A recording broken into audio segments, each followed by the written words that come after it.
পাশের ভাঙরে এক গ্রাম্য মহিলা গ্রামের ভাষায় বলেছে মমতার হাজবেন্ড স্বামী নেই। কি বলেছে মমতার? এই জোরে বলুন, মমতার স্বামী আছে না নেই? এই জোরে বলুন।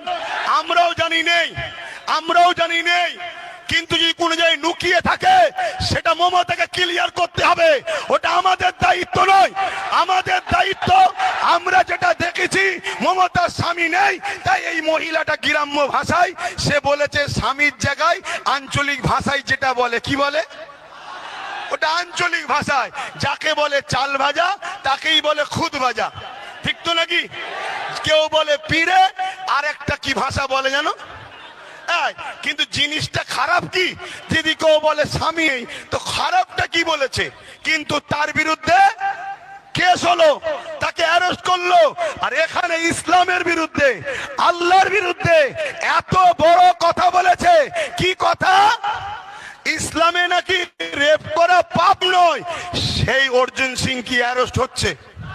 কেন হয়নি? কেন হয়নি? আপনাদের ঘরে ভাবুন,